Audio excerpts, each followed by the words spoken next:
Today, it could be pouring in many places, but not for a little while.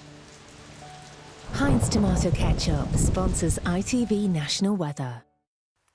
Hello there, very good evening to you. The weather is uninspiring this week, I'm afraid. It's basically cloudy and cold, and that's basically it in a nutshell. As we look ahead to tonight, you can see it's more of the same. In fact, the cloud overnight is really keeping those temperatures up quite a bit. Wherever we see any breaks in the cloud, we are going to be seeing those temperatures dropping away quite sharply, but generally speaking, certainly in the towns and cities, they should stay above freezing. So that'll save on the old scraping of the windscreens tomorrow morning. So tomorrow itself brings more slightly uninspiring February weather, I'm afraid. Again, the best chance of any brightness will be out of the west, particularly the far northwestern parts of Scotland. You have really had the lion's share of any brightness recently. Elsewhere, iron grey skies and a little bit of light and patchy rain in places, potentially turning wintry across the higher ground. And there's more joy as well, adding the effects of that easterly wind, and those temperatures are going to be feeling much closer to freezing. And there's more of the same Wednesday, Thursday and Friday. Good night, sleep well, see you soon. Bye. Heinz Tomato Ketchup sponsors ITV National Weather.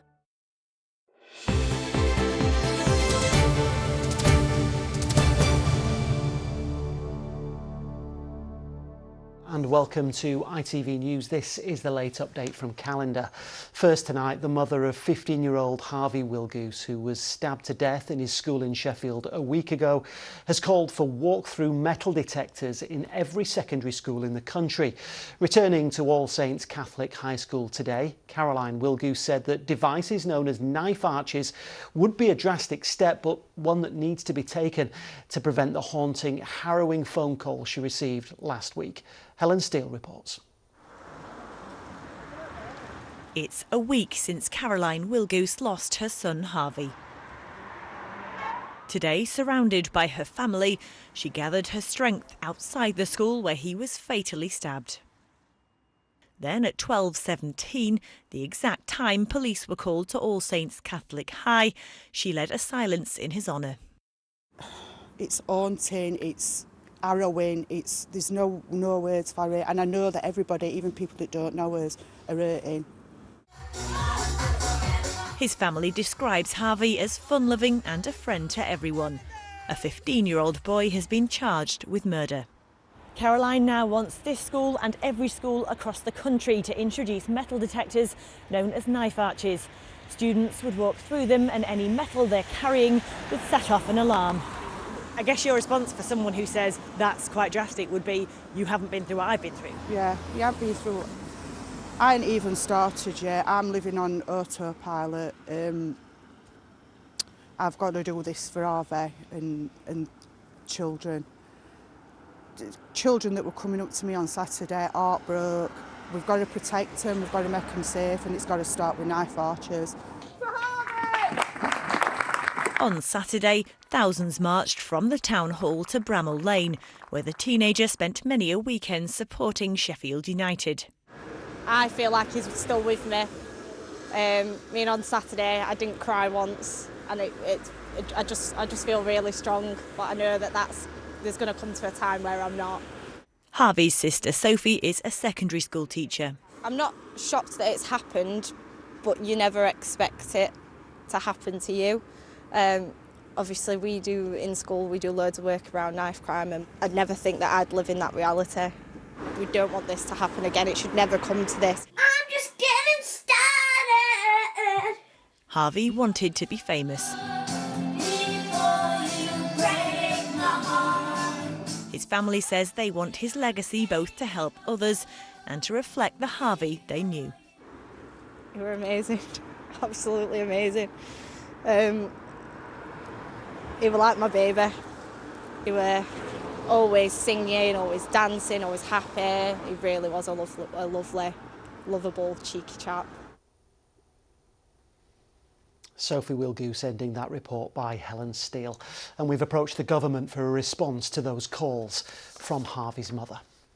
A 10-year-old girl has died after being hit by a car while walking in Bradford.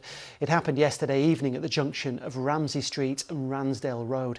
A 16-year-old girl is also being treated for serious injuries in hospital. The 35-year-old driver was arrested on suspicion of causing death by dangerous driving. New pay and display machines in Leeds have been vandalised as parking charges were introduced at 5 council-run parks today. Charges have been brought in to help the authority find more than £100 million in savings. It affects Golden Acre, Otley Shevin, Roundhay, Temple Newsome and the urban bike park site at Middleton. The council says the fees will help pay for maintenance, but some machines have already been damaged.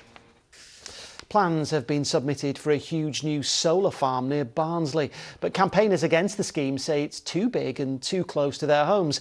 They're urging people to voice their concerns in the next few days. The site between Cudworth and Grimethorpe would cover over 170 acres, and developers claim the solar farm would generate green, clean energy to power thousands of homes. Martin Fisher has the story. Not much sunshine around today, but this field and others around it may soon be generating solar-powered electricity. But campaigners say that won't mean a bright future for them, and it will blight where they live for the next 40 years. We could do so much better. Solar farms on this scale are not the answer. We've got offshore and inshore wind farms that could create energy all the year round, renewables. This is a cheap option in an area of deprivation to take away green space that has been reclaimed from mining, and the only significant green space that Grimethorpe and Cudworth have to walk around. Developers Enviromina want to site thousands of solar panels on these fields, leaving them looking similar to this, another of their solar farms. Now they've submitted a planning application to Barnsley Council. Residents have until early next week to voice their concerns. They could look at other places where they could place it, like on industrial buildings and homes, etc., before the farming land. Enviromina says they've already scaled back the size of the scheme and will be increasing planting and landscaping at the site. It will offset over 15,000 tonnes of CO2, and it will increase the biodiversity net gain of the site by over 175%. We really want to dispel any of the myths around how these things get built and how the funding is allocated. Now this solar farm is going to be big, in the region of around 130 or 140 football pitch size. But the people surrounding this area who are against the plans say this area, a former mining area, has already done its bit for power generation.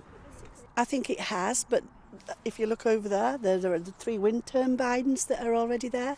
There's pylons running through the land, so we're already transporting electricity from one place to another as well. I think that's more than enough for us. So green power or a blighted future for these South Yorkshire fields as the hunt for new sources of clean energy goes on. Martin Fisher, ITV News. Well, sadly, the FA Cup dream is over for our region after Doncaster Rovers, our last team left in the competition, were beaten by Crystal Palace tonight. It was always going to be a tough one for Donny, who were 59 places below their Premier League opponents, and so it proved. A goal in either half for Palace, who go through to the 5th round. And finally, to a deaf dog from Halifax who's been learning sign language. Reggie, who's 6 years old, was taken in by the RSPCA after his owner died, but didn't have the best grasp of commands. Well, now he's become a straight A student, and our reporter Amelia Beckett has been to meet him.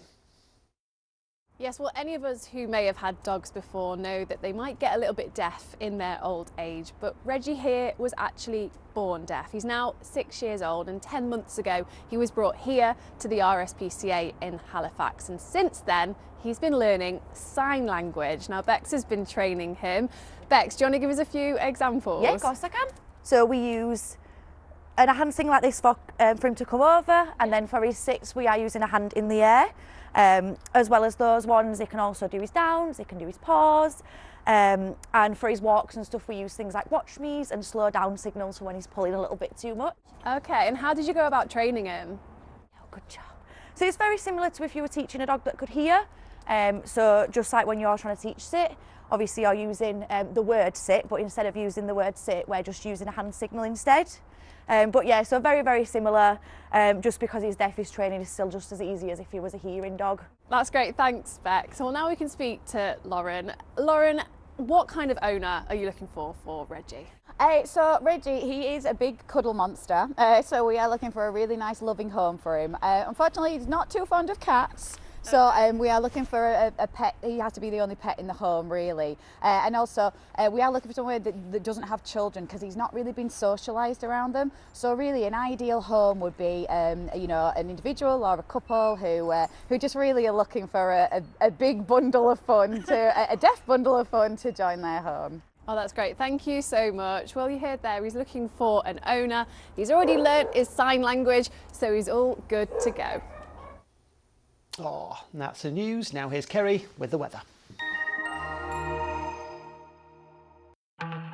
Wet by the coast, with a high chance of sun and splashing. TUI sponsors ITV Yorkshire Weather. Hello again. Cold and cloudy, that's the theme for the rest of this week. Perhaps glimmers of brightness if you're lucky, but mostly grey. Although that wind is easing a little bit over the next couple of days, it's still from the east and providing a reasonable wind chill. Also anything wet continuing to fall wintry right over the tops of the Pennines. So that's the case overnight tonight. A lot of low cloud over higher ground. It will be cold enough to fall as snow right over the tops. Maybe some slippery surfaces by dawn. For most of us, we're just above freezing. The wind's a little lighter, but it's still cold and cloudy and damp for many as we head towards dawn. So tomorrow, sunshine again at a premium. 7:35 and 5:07 are your sun times. Cloudy skies, outbreaks of showery rain in the morning, but tending to ease a little bit into the afternoon, so drier compared to today. And the wind's not quite as strong, but still blustery and cold, especially out towards the coast and right over the tops of the Pennines, where again low cloud will linger.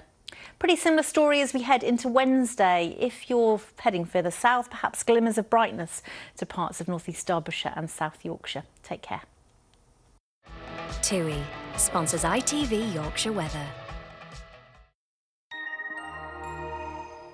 Thanks, Kerry. Well, that's it for now. Our next bulletin's tomorrow, just after 6 in Good Morning Britain. But from all of us here on the Lates team, bye-bye.